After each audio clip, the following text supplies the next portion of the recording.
Hey everybody, welcome back to another episode of the Real Heroes Show. In today's episode, we're going to do a very quick reaction to the Shang-Chi trailer that dropped this week from Marvel Studios. I'm Corey, and with me as always is Kevin. And Kevin, do you like being fed? Do I like being fed? Do you like being fed, given stuff to nibble on?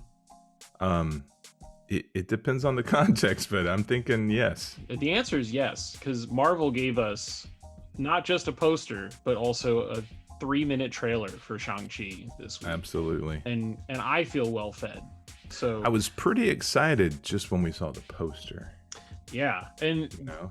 Simu, who is the lead actor in the movie, posted on Twitter and he said, "Here's our poster. The trailer will be out in a few weeks."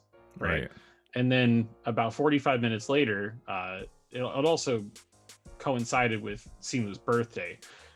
Marvel Studios said, "Hey Simu, happy birthday! Here's the first trailer for Shang-Chi and the Legend of the Ten Rings."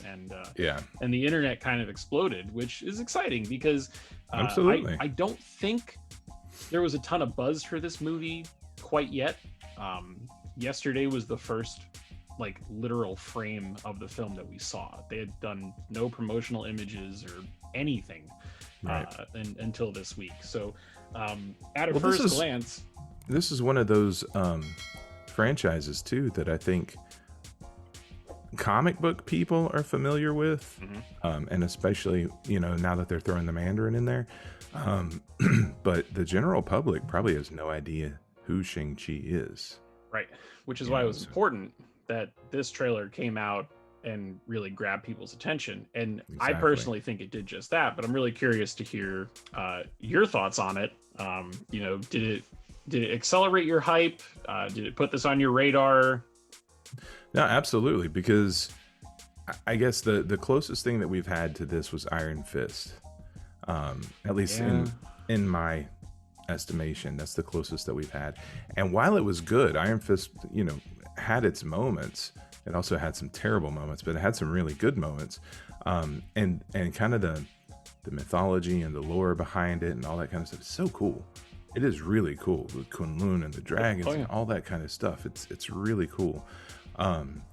But you didn't get over the top crazy action characters like Razor Fist and Death Dealer, and like with Iron Fist everything was a lot more grounded, and almost like, well, this is how we can explain this away. And with this movie it seems like they're going, oh fuck explaining, this is just cool shit. Yep. And that's exactly what they gave us. Yeah. So from the looks of things, it seems like Shang-Chi's character is the son of the Mandarin, from what we can tell in this trailer. He's trained for about 10 years to be, one of the greatest fighters on the face of the planet.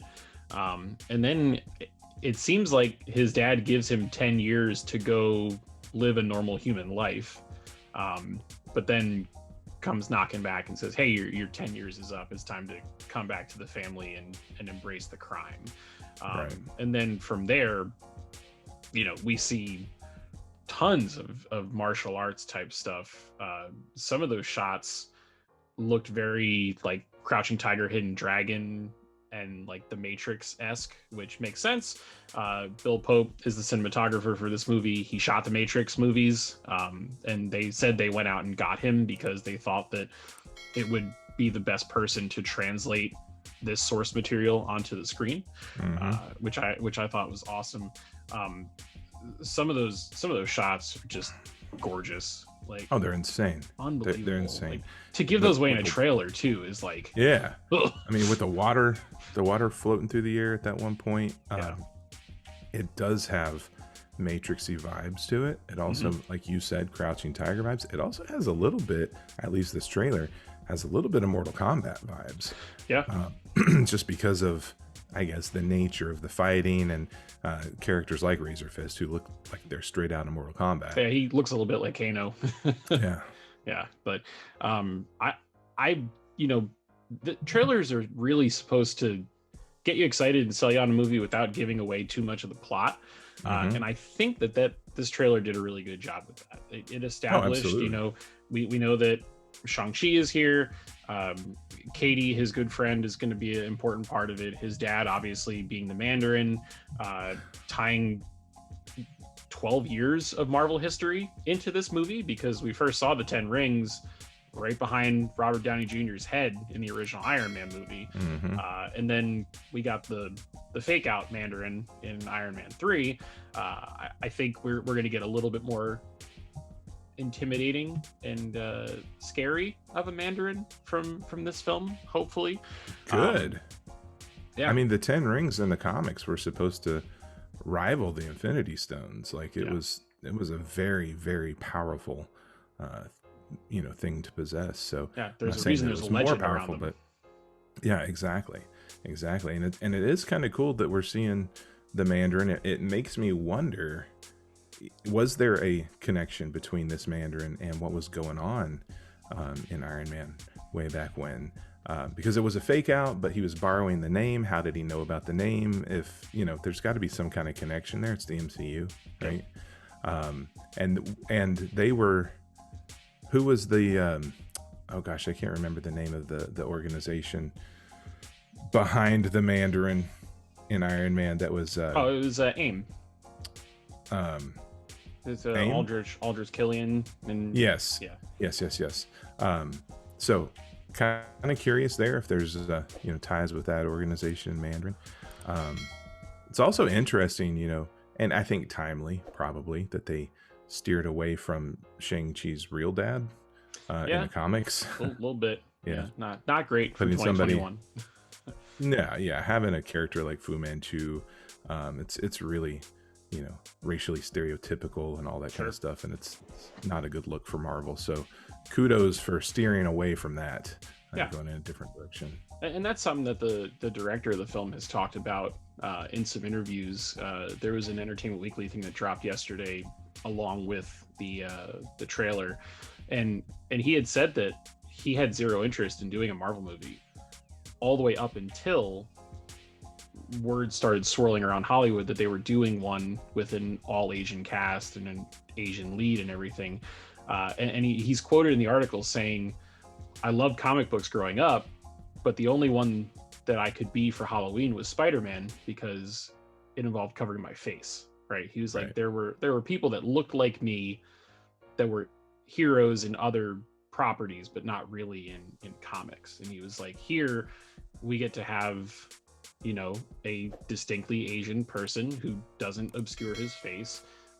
Yes, I would like to take a crack at this. And the meetings with Marvel started, and it all got put together. And they had a lot of discussions up front about bringing this character up to today's world, eliminating a lot of the stereotypical stuff that you would see, because a kind of character that, God, what was like the 60s or 70s, I think, when he first made his splash, because they were trying to cash in on the whole Bruce Lee kung fu phase that was going on in Hollywood. So obviously there are some things that are problematic back then. You get rid of those, you bring it into 2021.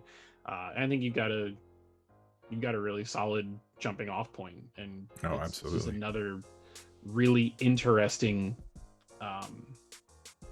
entry into the Marvel universe. I mean, if you look at just this year alone, it's been Wanda, Falcon, Black Widow, Shang-Chi, the Eternals. There's a lot of representation, which is great. There's also a lot of obscurity, like a lot of these characters, like we did our video where we reviewed episode 5, where this Contessa character shows up and talking to Winter Soldier. Most people have no idea who that is, right? Now you've got the Eternals. Most people don't know who the Eternals are. Shang-Chi is a little lower on the totem pole at Marvel compared to a Thor or a Captain America or something like that. But sure. I mean, hell, the list goes on. I mean, they introduced Isaiah Bradley. They introduced Eli Bradley. They introduced Battlestar, Yep. they introduced Agatha Harkness. Like Hmm. they're on and on and on, right? So there's a lot of these characters that us comic book nerds are like, oh, I remember, Right.